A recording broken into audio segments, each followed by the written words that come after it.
देशभरातील medical stores आज बंद. देशभरातील औषध विक्रेते आणि फार्मासिस्ट संपावर. ऑनलाईन औषध विक्रीला विरोध.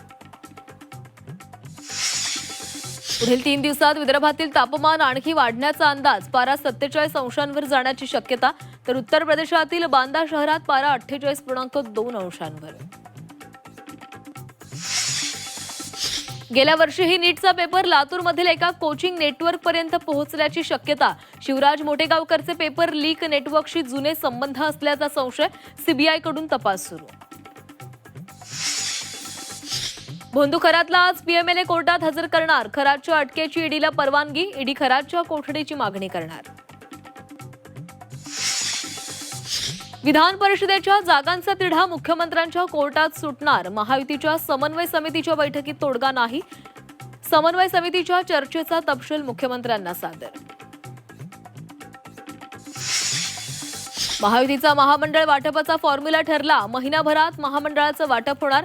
भाजप 48%, शिवसेना 29%, तर राष्ट्रवादीला 23% महामंडळ मिळणार. राष्ट्रवादी काँग्रेस शरदचंद्र पवार पक्षाची आज महत्त्वाची बैठक. बैठकीला आजी माजी आमदार खासदारांना निमंत्रण.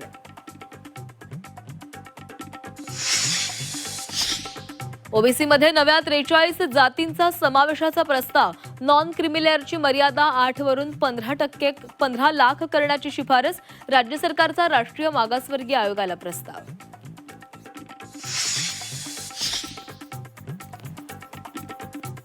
शांती कायद्याला अनुसरून राज्यामध्ये विविध कंपन्यांची ऊर्जा करार. 25,400 मेगावॉट वीज निर्मितीचं लक्ष्य.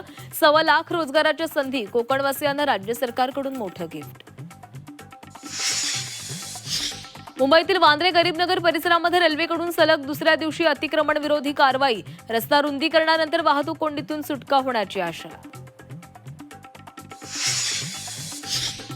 पंतप्रधान नरेंद्र मोदी परदेश दौऱ्याच्या अंतिम टप्प्यात. इटलीमध्ये दाखल. इटलीच्या पंतप्रधान जॉर्जिया मेलोनी यांच्याकडून मोदींचं स्वागत.